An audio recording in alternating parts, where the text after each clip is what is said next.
Good morning, good afternoon, or good evening, wherever you are in the world. I am just Mike. You are watching and you are listening to episode number 33 of the Rock Out Wild Show.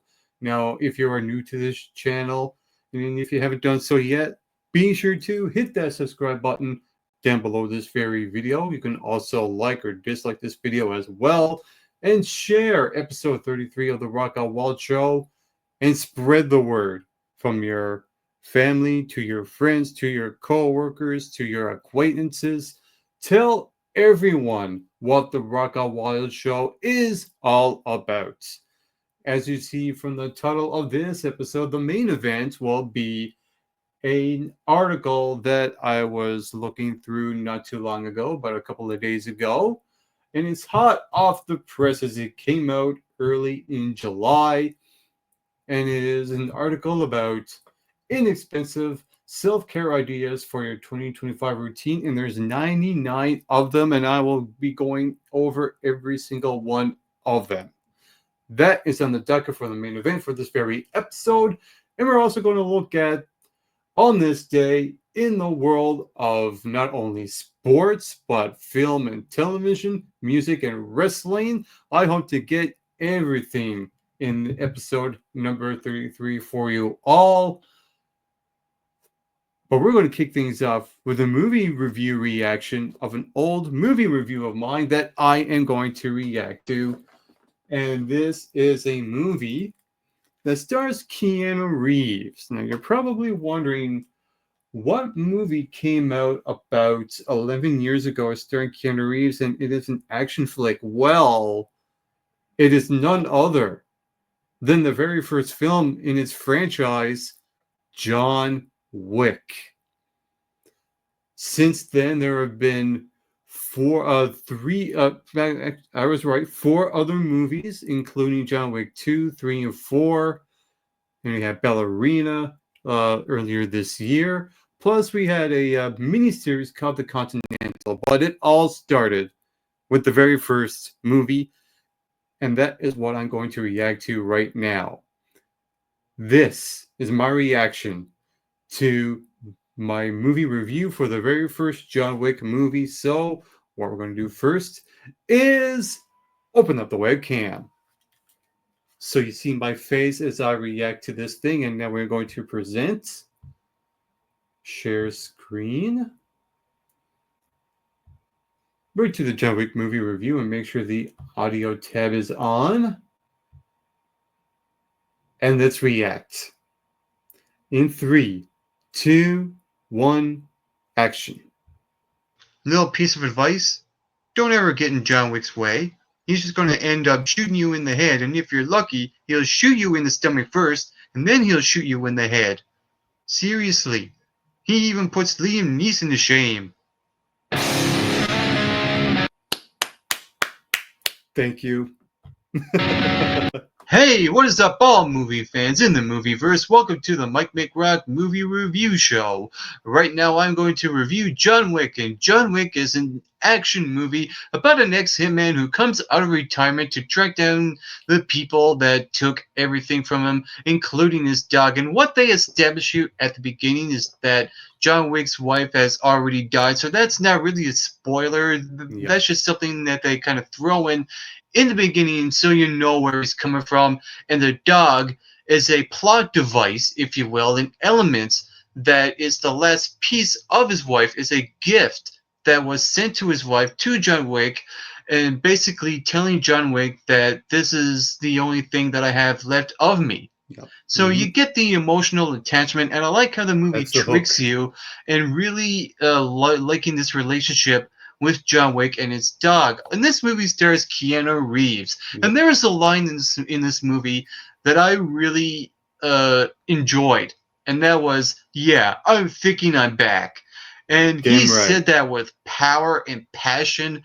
And I believe that to be true because Yep. this is Keanu Reeves' best performance since The Matrix. I agree. He nailed this role as John Wick, and I don't think anyone else that was in this role could have pulled off what Keanu Reeves done in this movie. I thought he was 100. incredible. Even when he was not in the action scenes, the way he was emotional in the scenes where he needed to have emotion was just top notch. Like I said, he showed a lot of anger and despair and depth to John Wick's character. Like I said, Keanu Reeves, yeah, he is definitely back. Damn right. One of the things that I like that this movie done with the John Wick character is that they actually made him look a little vulnerable, but not too vulnerable. That is I like true. how they established that he is still a badass, but still show that he can still take a few hits every now and then, show a bit of scars, show him struggling with a couple of guys, but in the end he does come through. So I really like how they established that John Wick is still that legit badass, even though sometimes he can eventually struggle with someone but still come out strong at the end. Absolutely. And what I also like is the villain. Now, even though in most action movies you can predict at the end that, that Ken Reeves is just going to steamroll through everyone, even the main villain, and yeah, that does happen. But what Sure. I like about the main villain in this movie, who is played by Michael. I'm not going to try to pronounce his name at all. He's a Russian kind of guy. There's a Russian mob involved, and a lot of stuff is really going on. Yep. So what I like is that I like how the villain was presented in a way to make him feel credible enough that he could potentially beat John Wick at the end, to the point where you could say, yeah, John Wick is still going to beat him, even though the villain is just going to get it at the end. And even Yep. though the villain was actually really good, he actually felt credible He did. as a main villain. He actually did. And I really like the guy's performance. I also like William Defoe in this movie, who played Keanu Reeves's buddy kind of thing. Who I should correct myself. It's actually Willem Dafoe. But little did I know then. there was a little bit of conflict, and there's also some sort of common courtesy with his character as well. I mean, sometimes the main star needs to have some sort of buddy or someone who's close to a buddy. So I really like how this movie established the supporting cast. Yep, it, it it did. wasn't all John Wick, even though this was the John Wick movie. The main villain got his main villainous aspects in this movie, as well as the supporting cast. Yep. And what I also like about this movie is that it was very slick looking. The action scenes were absolutely They incredible. were, The way it was absolutely. choreographed was incredible. The way the Yep. stunt work was done was Yes. absolutely incredible. And I like how when Keanu Reeves was in the action scenes, whether he was shooting people or he Action was in scenes. hand-to-hand combat, you can see his face and you can see what his emotion is while he's in the action scenes, and to me that shows a lot of respect out of I just gotta point that out. Action scenes. Write that one Keanu down. Reeves for knowing what action movies should be. The action scenes should need to have those emotional attachments where you can want to root for John Wick, and they do that 100% done very well. And what I Damn right. also like is that this movie is not just a revenge movie. It doesn't come across as a one-dimensional revenge kind of movie where the good guy gets all the bad guys at the end. There's actually something else going on. There's actually an underground movement of bad guys There that is, yep. clean up things and take care of other things. I'm not trying to spoil too much details, but you get the general idea, and I like to see that explored a lot more. And you kind of get the idea that there could be sequels coming out in the future, and it felt very Yep. organic and natural and not fell and didn't really feel forced, unlike some movies like The Maze Runner, where that movie kind of said, but wait, there's going to be a second one. But not with this one. This felt very natural and very Yeah, I'm just going to point that out. I never got the intention that they were going to do a sequel after this movie ended. I mean, this could have been just a one and done type of movie, and I would have been incredibly satisfied. I actually would. real, and I like to see that world explored a lot more. Yeah, they did. Yeah, So they did in the second one. this movie exactly knew what this movie was. This was Yeah. no bullshit. This was very straightforward to the Yep. point. 100 minutes of just pure action, and this is by far one of the best action movies this year. Yeah. Probably the Absolutely. best action Yeah. movie this year. Yep. And there's not a lot of nitpickies. They're very, very little and minor. I think the only thing I would think to nitpick is maybe the ending. It was a little too clean. I would have liked to see a lot more dirtier, a meaner, nastier kind of ending instead of a clean one. But that really didn't deprive me at all from enjoying this. I will also say this as well. I think that the movie itself ended when he got his revenge on the guy that killed his dog. And the guy that killed his dog wasn't really the main villain, it was just a henchman. So, come to think of it, it was like movie ends, dog gets his John Wick and his dog get his revenge on the guy that killed his dog. Oh, but there's still more to continue on in the movie. I felt like that the movie ended like right when he got that revenge before he got to the final boss. Very entertaining action thriller that felt like a throwback to the 80s mixed in with a bit of 90s. We Yeah, need sure. more of these Yep. movies when it comes to the action movies in general. More of these, please. This one was really good.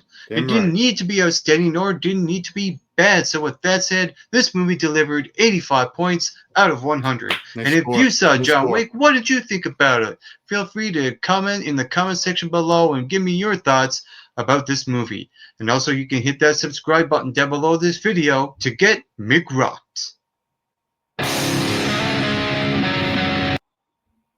Yeah, so that was my reaction to my old movie review for the movie John Wick. He's not very good retiring, but he's working on it. He's still working on it to this very day.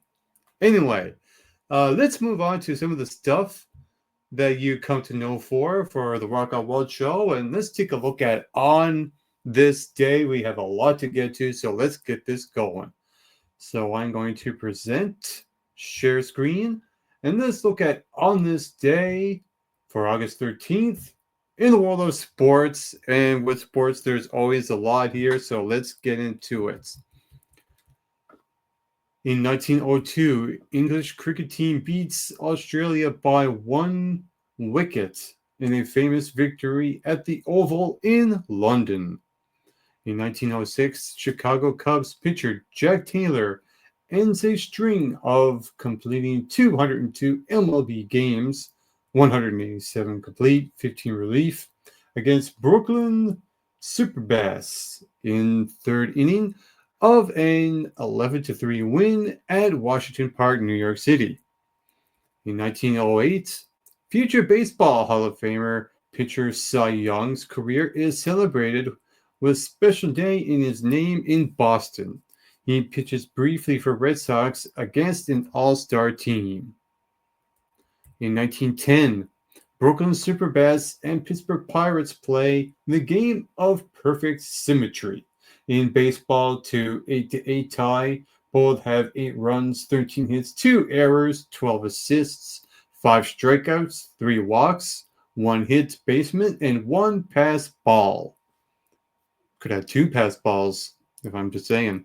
In 1917, Milt Stock, Fred Luders, and Possum Wheated, Possum, his name's Possum, of the Philadelphia Phillies, steal 5 bases in an inning in 3-0 win against Boston at Braves Field. In 1919, American thoroughbred racehorse Man o' War's only defeat in 21-start career upset wins Stanford Memorial Stakes at Saratoga Race Course. In 1920, U.S. Open Men's Golf. In Inverseness, GC Isle of Jersey native Ted Ray, Pirates the 18th, giving him a one-stroke win over runner-up Harry Varden, Jock Hutchinson, and Leo Diagal and Jack Burke Sr. In 1931, Cincinnati Reds second baseman uh, Tony Cananilo goes 6 for 6 in 17-3 rout of Boston at Braves Field. Correct me if I mispronounced that. In 1932, Yankees hurler Red Ruffin becomes first MLB pitcher since 1906 to hit an extra inning game-win home run in New York's 1-0 win over the Senators in Washington. In 1933, Jack Sven Ingemann becomes world champion amateur cyclist. In 1933, PGA Championship men's golf Blue Mountain CC Gene Sarzen defeats Willie Goggin 5-4 for a third of his three PGA Chips titles, sixth of his 7 majors. In 1936, Americans Dorothy Python Hill and Velma Doon take the gold and silver medals in the 10-meter platform diving at the Berlin Olympics. Also in 1936, Nydia Sif and Rie Messenburg make it a Dutch 1-2 in the women's 100-meter backstroke final at the Berlin Olympics. Also in 1936, Rie Messenburg of the Netherlands swims an Olympic record of 105.9 to win the women's 100-meter freestyle at the Berlin Olympics, beating Jeanette Campbell of Argentina by 5 seconds. In 1939, the Yankees set American League shutout margin with 21-0 victory over A's. In 1948, 3 Finnish gymnasts dead heat for the gold medal in the pommel horse section at London Olympics. Paavo Alton, Vico Huntington, and Hiki Savolian all awarded gold. I'm sorry if I butchered those names just now. Also in 48, Hungarian boxer Lazaro Pop wins the first of 3 consecutive Olympic gold medals, beats British middleweight Johnny Wright on points at the London Games. And don't mind the sirens out there. Also in 48, Juan Green scores twice as Sweden beats Yugoslavia 3-1 to win the football gold medal at the London Olympics. Also in 48, Jose Bayard of France wins the cycling road race at the London Olympics. Belgium takes gold in the team section, beating Great Britain and France. Also in 48, Satchel Paige at 42 pitches his first major league complete game. Also in 48, there's a lot in 48, holy moly. The United States successfully defeats its Olympic basketball title with a 65-21 win over France at the London Games. In 1955, Larry Doby's ends AL record of 167 errorless games in outfield. That is impressive. In 1958, MLB Cleveland Indians right fielder Rocky Colavito makes his pitching debut, hurling 3 hitless innings, Detroit 3, Cleveland 2. In 1962, in baseball history, Bert Camperner's of Daytona Beach pitches ambidextrously. But both left-handed and right-handed. Now I get it. And don't mind those seagulls out there, too. Those things are pests. Also in sports history, in 1963, Dave Buescher pitches a shutout against the Cleveland Indians. In 1963, Warren Spahn sets left-hander strikeout mark at 2,382. In 1969, Baltimore Oriole Jim Palmer no-hits Oakland A's 8-0. In 1969, temporary commissioner Bowie Kuhn elected for a 7-year term at as MLB commissioner by unanimous vote. In 1975, batsman Viv Richards out for 291 versus England for the West Indies at the Cricket Oval in London. In 1979, MLB St. Louis Cardinals' Lou Brock is 14th MLB player to get 3,000 hits. In 1981, American swimmer Mary T. Meagher breaks her own world's women's 200-meter butterfly record by 205.96 in Brown Deer, Wisconsin. Also in 1981, Test cricket debut of Mike Whitney for Australia versus England at Old Trafford. In 1987, Jackie Junior Kersey ties world record with 24.5-inch jump. I do believe that is what it says. Correct me if I'm wrong on that. In 1988, Boston Red Sox win American League record 24 straight home games. Also in 88, U.S. beats Jamaica 5-1 in second round of 1990 World Soccer Cup. In 1989, PGA Championship Men's Golf Kemper Lakes GC. Payne Stewart wins first of three major titles by one from Andy Bean, Mike Reed, and Curtis Strange. In relation to Dr. Strange? I'm just curious. In 1991, American Michael Ray Barrelman swims world record 200-meter breaststroke at the World Championships in Lauderdale, Florida. In 1993, fourth Athletic World Championships open at Stuttgart, Germany. In 1993, also, MLB Toronto Blue Jays outfielder Ricky Henderson pays Turner Ward $25,000 for his uniform, number 24. In 1995, PGA Championship Men's Golf Riviera CC. Steve Elkington of Australia wins his first major title in a playoff with Scotsman Colin Montgomery. In 1997, Boston Red Sox trade Mike Stanley back to the New York Yankees. Also in 97, MLB San Diego Padres trader outfielder Ricky Henderson to Anaheim Angels. In the year 2000, Canadian Open Women's Golf, Royal Ottawa. Meg Mullen wins by one from Rosie Jones. In 2004, 28th Olympic Games opens at Athens, Greece. In 2006, Canadian Open Women's Golf, London Hunt. Christine Kerr wins by one shot from Angela Stanford. Also in 2006, Cleveland Indians first baseman Travis Hafner ties Don Mattingly's MLB mark of 6 Grand Slams in a season when he homers off Kansas City's Luke Hudson. In 2008, American super swimmer Michael Phelps wins 3 gold medals, all in world record time in one day at the Beijing Olympics. There he is right there with a big smile on his face.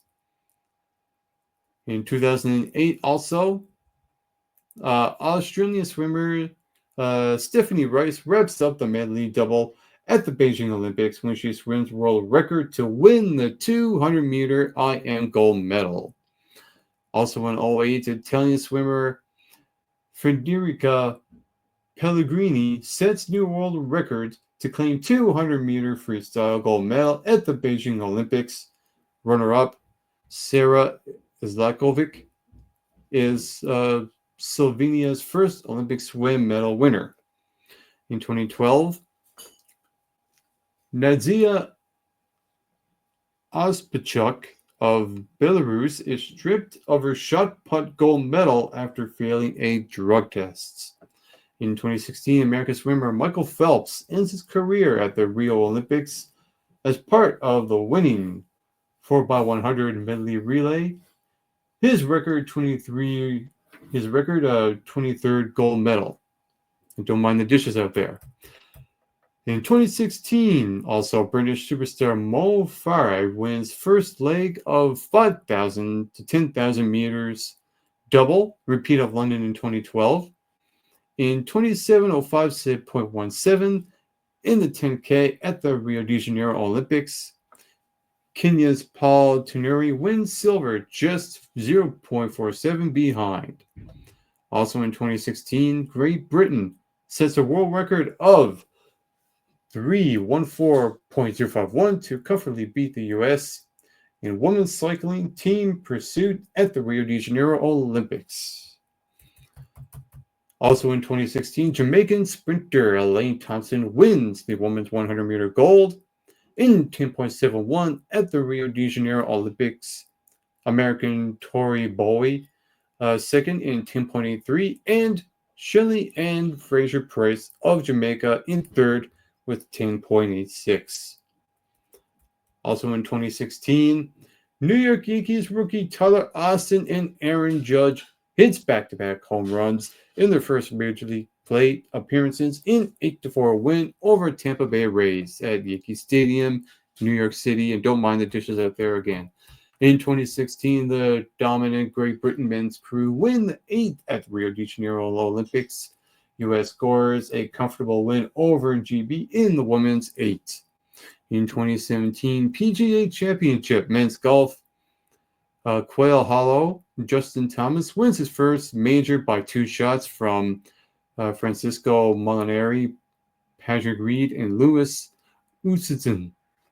I think that's how you pronounce it. I'm not sure. And in 2023, British Open Women's Golf, Walton Health American Lila Vu wins her second major title of the year with a 6-stroke win from local favorite Charlie Hull. Those are all the things that happened in sports on this day for August the 13th. Now let's look at some of the things that happened on this day in August 13th in the movie and TV history. In 1944, Jackie Gleason, Les Tremaine show premieres on NBC Radio. In 1956, WBIR TV Channel 10 in Knoxville, Tennessee begins broadcasting. In 1967, Bonnie and Clyde, crime film directed by Arthur Penn and starring Warren Beatty and Faye Dunaway, is released. In 1967, WQLN TV Channel 54 in Erie, Pennsylvania begins broadcasting. In 1972, Dutch KRO TV transmits 440th and last episode of American Western series Bonanza. In 1981, last broadcast of The Waltons on CBS TV. In 1952, 25th San Diego Comic-Con International opens at DoubleTree Hotel. In 1992, revival of Tom Stoppart's play The Real Inspector Hound opens at Criterion Center Stage, right, New York City, and it runs for 61 performances. In 1997, American animated TV sitcom South Park debuts on Comedy Central. In 1998, the 31st San Diego Comic-Con International opens at San Diego Convention Center. In 1999, the 32nd San Diego Comic-Con International opens at San Diego Convention Center. In 2019, entertainment companies CBS and Viacom announced they will merge with a combined $28 billion revenue. And those are all the things that happened on this day for August 13th in the world of film and television. Now let's look at some of the things that happened on this day in August 13th in the world of music for the biggest music headlines. As you see, there is a picture of the Woodstock in '94, where it brings the music and the mud. On August 13th, 1994, the first full day of music kicked off at Woodstock '94, billed as 2 more days of peace and music. The event commiserated the 25th anniversary of the legendary 1969 festival. More than 350,000 fans traveled to Socrates in New York, where they enjoyed sets by Aerosmith, The Cranberries, Metallica, Nine Inch Nails, Salt and Pepper, Blind Melon, Sheryl Crow, and Primus, plus performances by many of the original acts from 1969, including Joe Cocker, Crosby, Stills and Nash, The Band, and Country Joe McDonald. Also on the set list, lots of rain and even more mud. But let's not talk about Woodstock 99. That's a future topic for a future Rock Our World episode. Let's move on. In 1952, blues singer Big Mama Thornton recorded the original version of Hound Dog. You ain't nothing but a hound dog, could cry all the time. Oh, wait, that's another version altogether. Moving on.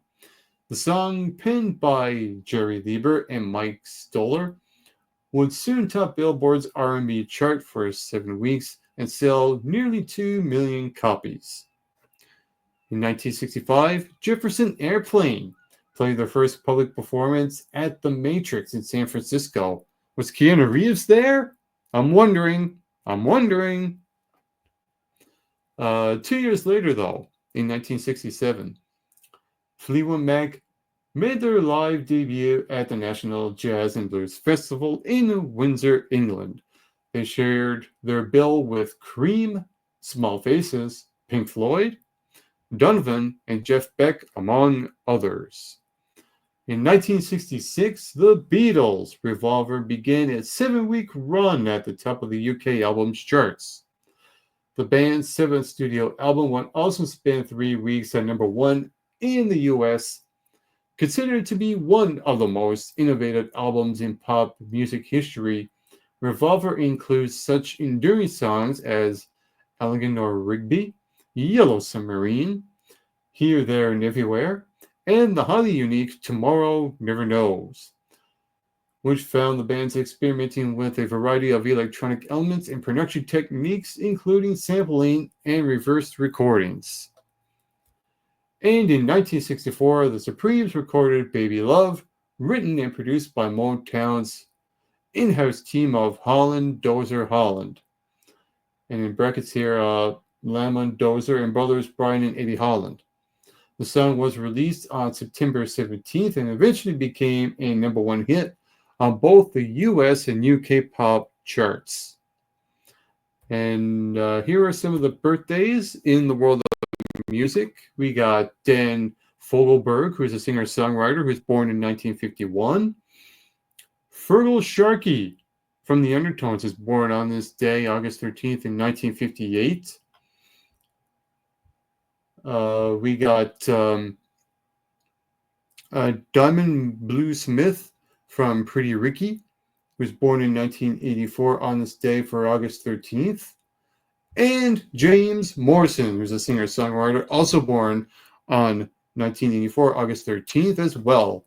Those are all the things that happened on that day for August 13th in the world of music. Now let's look at some of the things that happened on this day in the world of professional wrestling. There's a picture of Jim the Anvil Neidhart right there. In 1994, the very first ECW Hardcore Heaven events took place in the ECW Arena in Philadelphia. Terry Funk and Cactus Jack fought to a no contest in the main event after the tag team of Public Enemy interfered. Public Enemy McMenemy? Is he here?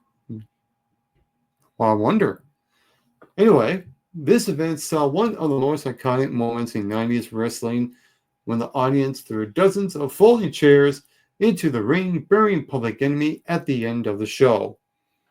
In the year 2000, WCW presented their new Blood Rising pay-per-view rather than the usual Hog Wild August event. Every match on the card was contested under no disqualification rules and included Kevin Nash defeating Goldberg and Scott Steiner in a triple threat match, and Booker T successfully defending the WCW World Heavyweight Championship in the main event against Zero Dimes himself, Jeff Jarrett. In 2001, WWE Champion Stone Cold Steve Austin addressed the Alliance on the Go Home episode of Monday Night Raw before SummerSlam. Also, Rob Van Dam went one-on-one with Kurt Angle. Chuck Palumbo and Sean O'Haire challenged The Undertaker and Kane for the WCW Tag Team titles in a steel cage match. And in the main event, Chris Jericho and The Rock took on Rhino and WCW champion Booker T in a tag team match that foreshadowed two singles matches booked for SummerSlam. In 2005, CM Punk competed in his final match in Ring of Honor at the Final Chapter in Chicago, where he defeated Colt Cabana. How you doing? In a 2 out of 3 falls match. On the undercard, Roderick Strong defeated Matt Hardy, and Samoa Joe and Jay Lethal defeated the Rottweilers by disqualification. The Rottweilers? Full throttle, anyone? Anyway, let's move on. In 2007, on Raw, Mr. Man, or I think this is supposed to say Mr. McMahon. Yeah, I think was supposed to say Mr. McMahon. I think they got a typo right here. Look at that. Never thought I'd see a typo on this website. Anyway, on Raw, Mr. McMahon gathered the entire WWE roster in Madison Square Garden to address his recent paternity suit. WWE Champion John Cena and Intercontinental Champion Umaga teamed up to take on Randy Orton and Carlito. Additionally, Jerry Lawler is reluctant to officially crown Booker T as King Booker in an official coronation. All hail King Booker. Also in 2007, Bryan Adams, mostly well known as Crush, passed away. In 2010, former WWE superstar Lance Cade passed away. In 2012, Brock Lesnar and Triple H signed the contract for their SummerSlam match on Raw. Raw General Manager AJ Lee teamed up with WWE Champion CM Punk and John Cena to take on Daniel Bryan and The Big Show. WWE Hall of Famer Roddy Piper hosted a special edition of Piper's Pit featuring Chris Jericho, Dolph Ziggler, Vicky Guerrero, and The Miz. And in 2018, WWE Hall of Famer and multi-time former tag team champion Jim the Anvil Neidhart had passed away. Wow. There's actually 3 people that passed away on August 13th. That is insane. Anyway, notable wrestling birthdays for August 13th. Jumping Jim Brunzell was born on 1949 on this day. Born on August 13th, 1967, Chad Fortune. And Spike Dudley, born on August 13th, 1970. Those are all the things that happened on this day in the world of professional wrestling. And I do believe it is about that time we get into the main course, the final thing, the main events of the Rock Out Wild Show, episode number 33.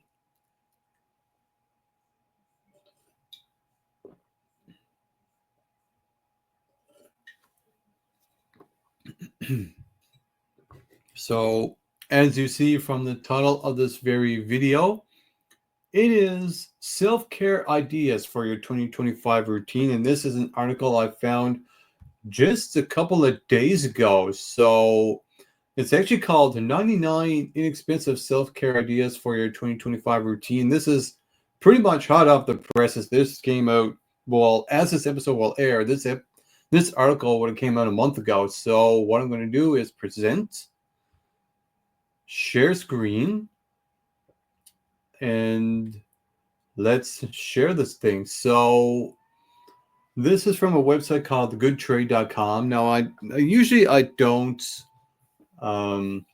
share .com websites, but I found this actually kind of interesting. And it all has to do with self-care and basically caring for yourself physically and mentally.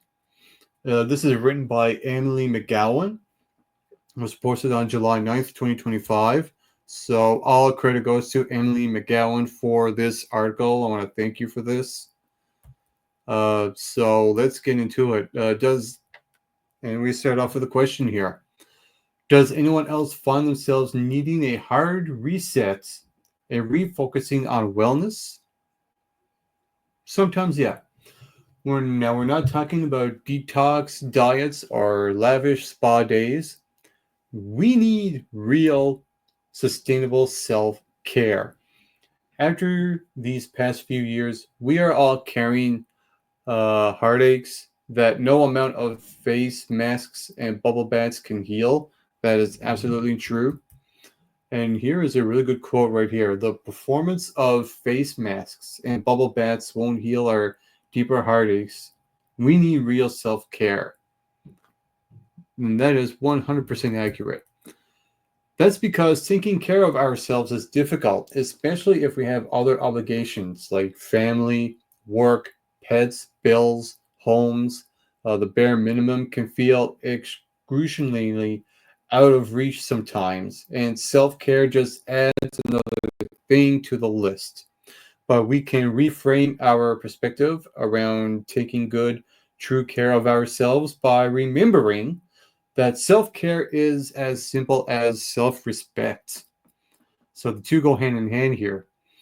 Going to bed early, which I am guilty of not doing, saying no to that second beer. I'm glad I don't drink beer. Gazing upon something green and lush instead of taunting cursor on an empty Google Doc. Sure. These are all simple ways we can practice respecting ourselves. And it says here, this is from the author. I've learned to sit down on Sundays and plan self care for the week ahead. For the days I have a lot going on or know that I'll be zonked from too many Zoom calls, I schedule something that I already plan on doing as self care, like playing a video game, which I haven't done in a long time, snuggling my cat, I wish I had one, or drinking herbal tea. Love herbal tea. Love it. This is a powerful reminder that self care doesn't always look like one more thing, but rather it's a framework that exists already in my daily routine. Now, this is where it gets into the actual article itself. Below, you'll find 99 ideas for taking care of yourself on a budget because so many of us in our self care uh, deflict are watching our our spending this year as well. As you pick a few of the below practices, remind yourself that they are specifically meant to be caring and nurturing activities. So it's all healthy here. And when you're done, be sure to hop on the comments and share what works for you. And it's okay if you feel like you haven't got it all quite right. Some days, I believe, I've come a long way from self loathing. This is coming from the author here. And some days, I'm right back inside it, uh, engulfed by it. We're human, and those days happen. Rest up and try again tomorrow. So let's get into the 99 inexpensive things about self care. Number one, washing your bedding towels, robes, and curtains. Once you've refitted them in a proper place, breathe deeply. Remind yourself that stagnant and sadness aren't permanent. Stagnancy, I mean. We all just need a little tumble dry sometimes. So yeah, washing your bed towels, absolutely. That's something that I do usually on a monthly basis. Clear off every surface in your home and wipe it down. Consider this a practice in clearing away mental clutter. That's something I do usually every other week as well. Reorganizing your closet with this goal. I want to feel joy when I open the door. This isn't a chore that needs begrudgingly crossed off your list. It's engaging your creativity in order to enjoy your daily routines more thoroughly. That's something I got to look over, just clean out my closet, clean out all the skeletons and everything, if you catch my drift. Number four, change up the layout of your home. Even if it's just nudging the couch a little to the left, disrupt your flow in a positive and proactive way. I want to pause here for a moment. I've done this about a couple of years ago, where in this room where I'm recording, I have my bed a certain way, I have my desk a certain way, and my TV desk a certain way, and I pretty much just switched every single thing around, and it's actually much better now than it was then. Number 5, clean out your purse or everyday bag. That's a good idea. I usually carry a book bag with me on my way to work, and I usually clear it out every now and then. Number 6, wipe the leaves of your house plant to give them a lovely shine. Place them in the sunshine, and while you're at it, sit in the sunlight with them, soak it in. Number 7, create a meditation corner. And here's a quote right here. Dust your home underneath the gloom so much is capable of shining. I agree. Number 8, update some of your makeup and beauty products that are expired, and recycle or refill old ones if possible. Number 9, list the tasks that have been weighing on you and get them done one by one. You can do it. Dust your home underneath the gloom so much is capable of shining. Number 11, recycle your old newspapers, junk mail magazines, and consider upcycling them into a low pressure craft. I never recycle anything. Add a boutique to your home. You can purchase markdown blooms at your supermarket or forage one from flora already on the ground or from a few mindfully selected flowers. Even better, upcycle old tissue paper into permanent floral fixtures. Number 13, organize your finances and create an accessible and sustainable budget. Securing yourself financially to the best of your ability can remind you how valuable your time truly is. Number 14, light a candle, burn some incense, or turn on an essential oil diffuser. Surround yourself with scents that evoke a memory or set up an uplifting mood. Number 15, make a blanket fort with your couch cushions. Read a book by flashlight under your covers. Remember what it's like to be a kid again. Polish your jewelry. Clean your makeup brushes, wipe down your mirrors, and clean your glasses. I'm always cleaning my glasses.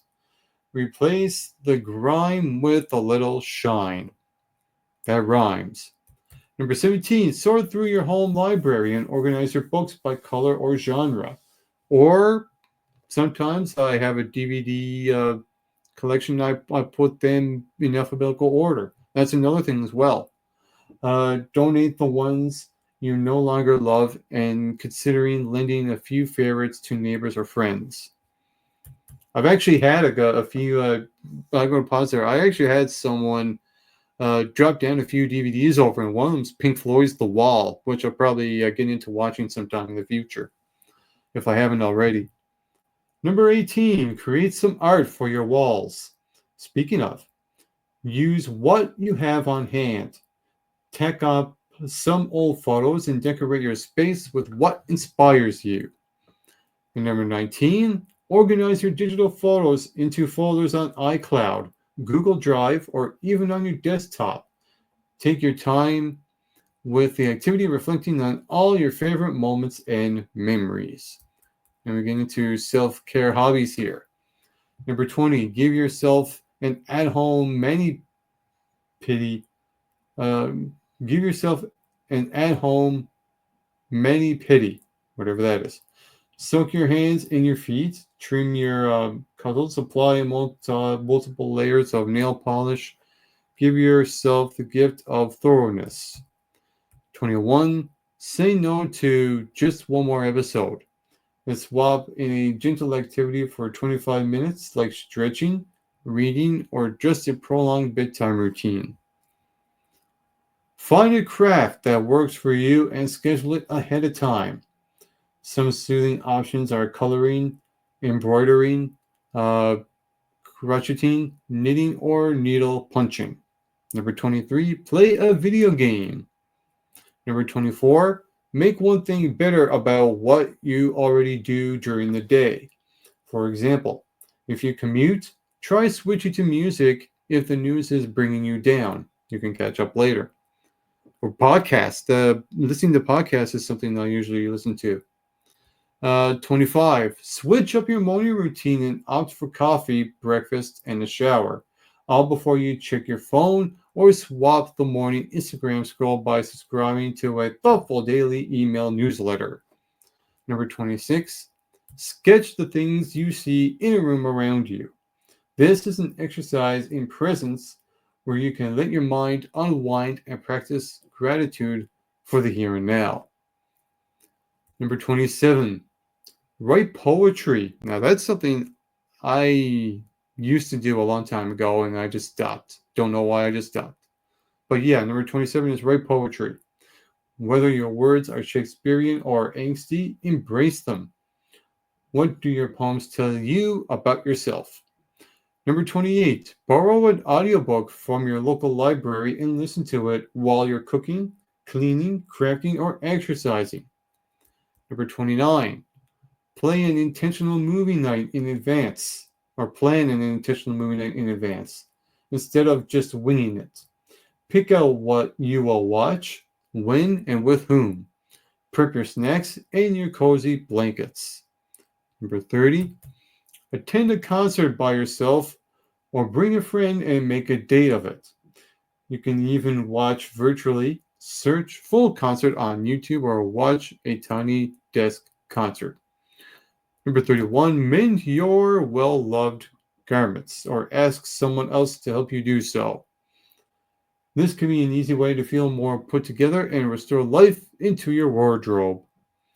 Number 32, if you have turned one of your hobbies into a business, spend time participating in your hobby like the good old days. For example, if you're a professional photographer, go out on a meandering photo walk. If you're in school, try learning or reading something new that isn't on your syllabus. Number 33, bake yourself some fresh bread. Embrace the slowness of the process. Indulge in the physical presence that kneading requires. Take in the smell of the dough as it rises. Making bread costs very little, but the reward is always luxurious. Number 34, whip up your favorite meal. Set the table with full silverware. Put out a bottle of wine, sparkling water, and crystal clean glasses. Light a candle.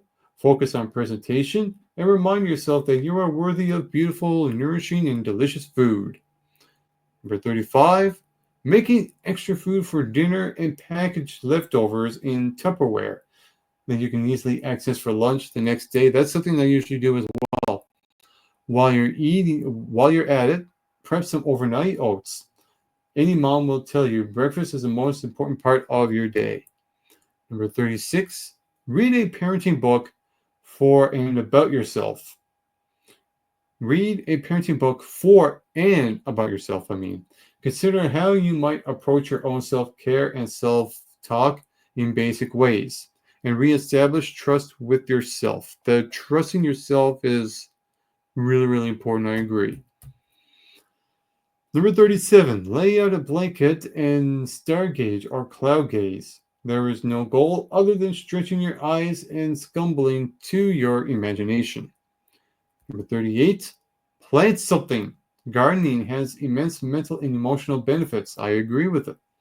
It's like going outside with nature, what I was talking about a couple of weeks ago on the Rock Out Loud show about soul searching. Moving on, if you don't have land, nurture a house plant. If you don't have house plants, go outside and gently touch the plants on a morning walk. Stop and smell the roses and enjoy the odd stares from passerby. Then we're getting to self-care for your body. Number 39, pause whatever it is that you're doing and drink a glass of water. Keep a full water bottle or cup with you at all times. Number 40, take 3 deep breaths.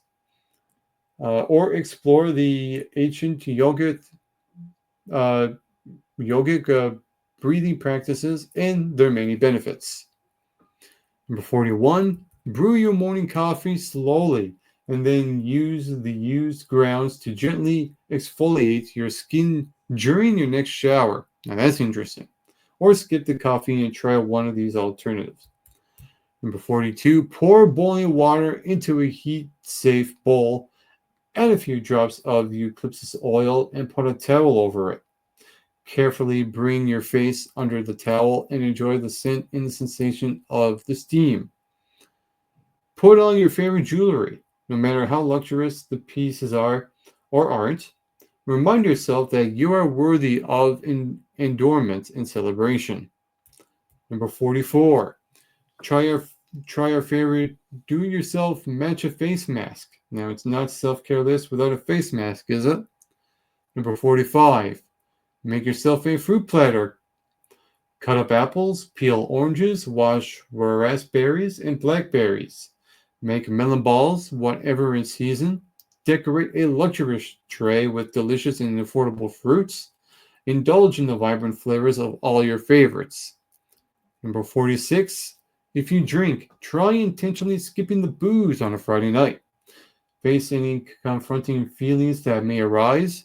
Embrace them, recognize them, then sleep soundly knowing that you won't have a headache tomorrow. Number 47. Take 5, 10, or 15 minutes to stretch. Meet yourself wherever your body is at. There is no need to set flexibility goals. Just move your body within its limits and enjoy the embodied movement. Number 48. Practice self-massage. Your hands are a great place to start. Number 49. Stand up and fall forward to get your head below your heart. Cradle your elbows into one another and let your head dangle for a few moments. Or scoot your bum to a wall and rest your legs vertically on the wall while you breathe deeply. Number 50, this is one of my favorites. Go on a walk. Even if it's just around the block, you can try a walking meditation. If you live in a city, do a stoplight walk, where each time you come to a red light, you take a right turn. There are no stops, and you get to take an unusual and unpredictable route. Number 51, give yourself a breast exam. Familiarize yourself with what's normal and what isn't normal for your body. Check for lumps, inconsistencies, and points of pain. Then that doesn't just go to women, that goes to men as well. That happens to men. That actually happens. Number 52, don't turn on a morning alarm on days you don't have to wake up early. I don't. I know I don't. If you have kids and a support person, let them know that you're taking a morning to sleep in and they're on duty. Number 53, do something physically exerting. Break down cardboard boxes for recycling. Sprints to the end of the block. Jump rope in your driveway. Imagine your stress exhausting itself and leaving your body. Number 54, roll out tension using a foam roller, massage balls, or even a tennis ball. Chinese balls are also good for that as well. Number 55, using a homemade sugar scrub to exfoliate your lips. Then immediately apply your favorite lip color or balm. Smile in the face in the mirror and tell yourself something lovely because kindness on our lips is the ultimate top coat. Get a lotion in your favorite scent. After your next shower, apply it generously and lovingly over each inch of your body. This body with all its odd bits and bobs is yours. Number 57, schedule the appointments that support your well-being. You can do them all at once or slowly add to your list throughout the coming weeks. Even if making calls is stressful, give that time as a gift to your future self. Number 58, take the medicine, the vitamins, the supplements that serve you. Start new medicines or connect with your healthcare team about tapering off medicines when you're ready. Number 59, take exactly the type of shower you want to take. Long, short, hot, cold, filled with luxurious products or affordable bar soap. Bathe and refresh the body that helps you face the world. And this is something that what I'm going to do after I record this episode. Number 60, during your morning or evening routine, take a few extra moments to brush your hair slowly or massage your scalp. Brush a few more times than you need to. This too can be self-care. Number 61, ask for a hug or a physical touch that soothes you. Number 62, change your underwear and choose the comfiest clean pair you can find. Wash your bras for those who are in a rut or in expensive depression. This can be a powerful reminder that you deserve care, cleanliness, and comfy ultra-high rise cotton briefs. Number 63, go outside. Just put on your shoes and get outside. Let your body decide on the rest. Maybe you only get so far as standing in the sunlight, and that's enough. Number 64, swap coffee for tea and lots of it. Tea is hydrating and nourishing and can be easier on your stomachs, especially if you opt for herbal. Number 65, surround yourself with sensory experiences. Smell, sight, taste, touch, sound. Smell, taste, and touch are particularly good at connecting me back with my body. Then we get into self-care for your mind. Number 66, find a quiet space to pray. You don't have to be of a specific religious persuasion to converse with the universe. Number 67, spend 20 minutes unfollowing accounts on social media that make you feel less than. I know I do every now and then as well. If you can unfollow, consider muting them. They'll never know. You'll feel lighter afterwards. That's something I've done too as well, and I do feel lighter. Absolutely. Number 68, learn to meditate. Even if it's only 10 minutes a day, even if you're bad at it, create time and space to just exist. Number 69, make a Spotify playlist of all your favorite songs. Disappear into it and allow the memories associated with each song to wash over you.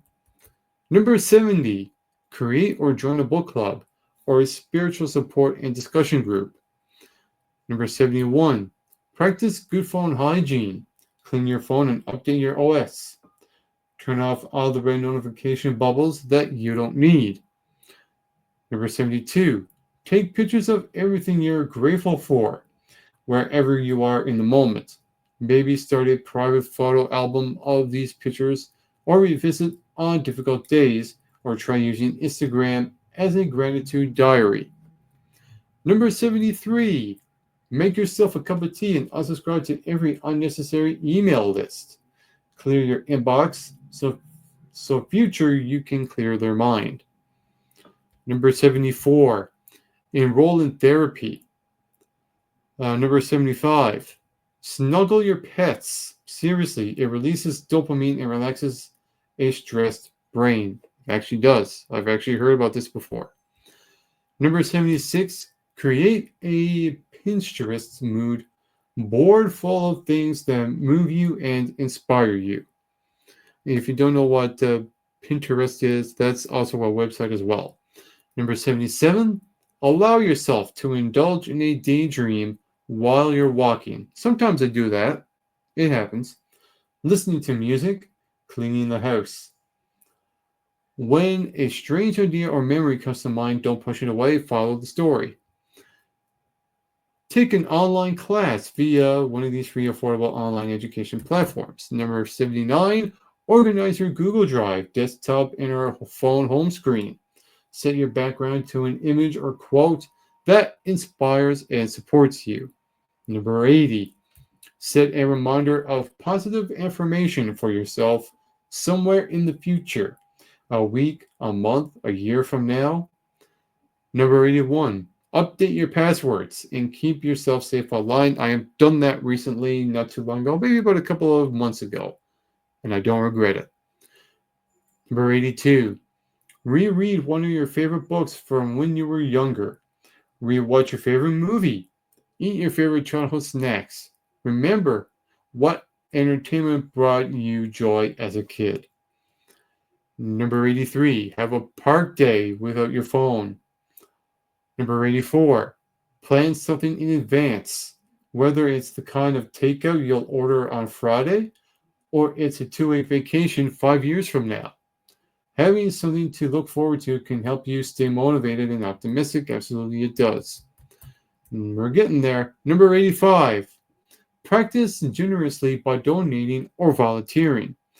Whatever it is, do it quietly and intentionally for a cause that is meaningful to you.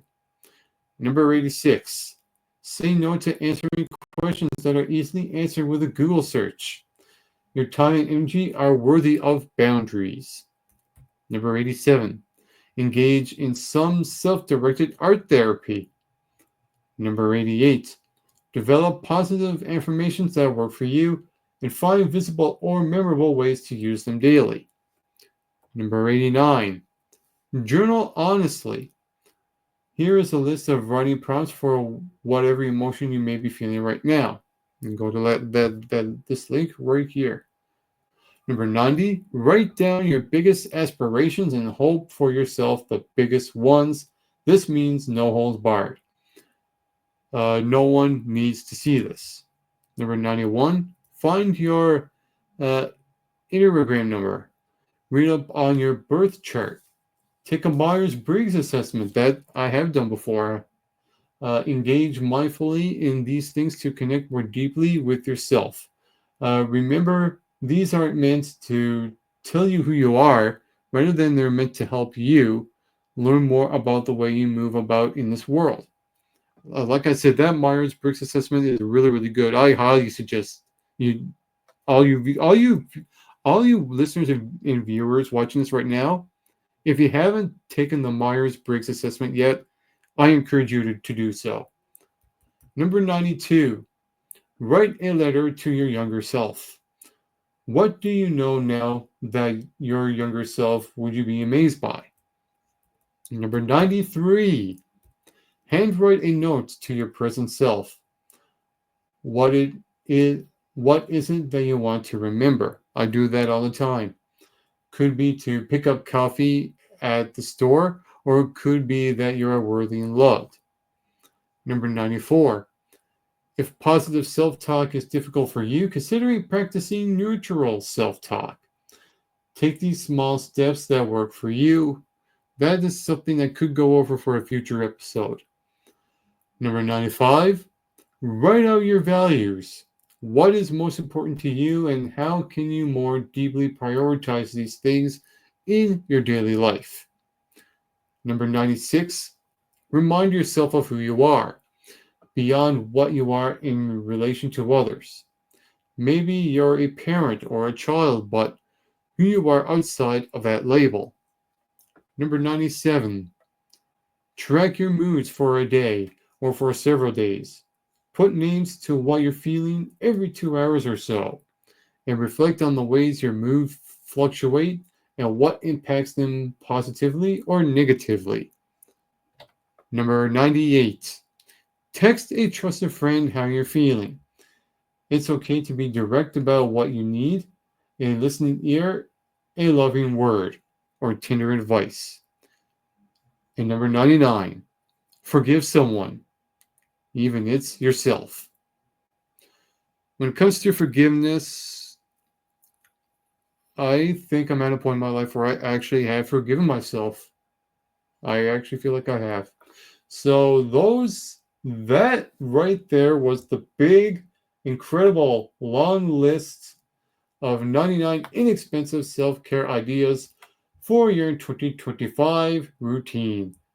And this has been episode number 33 of The Rock and Wild Show. Now I'm going to leave you with a quote, and it goes something like this. You have lived a life full of experiences, both joyful and challenging. Take a moment to reflect on all of the blessings that have come your way. Embrace the beauty in the simple things: a warm cup of tea, a kind smile, a peaceful moment of solitude. Gratitude is a powerful force that can bring light into even the darkest of days. Let it fill your heart and soul, guiding you towards a path of contentment and peace. You are surrounded by love and abundance, and for that, you can truly be grateful. I am your host, Just Mike, and this has been episode number 23 of The Rock Out Wild Show. And on a final note, to all of you watching, get plenty of rest and always do your best.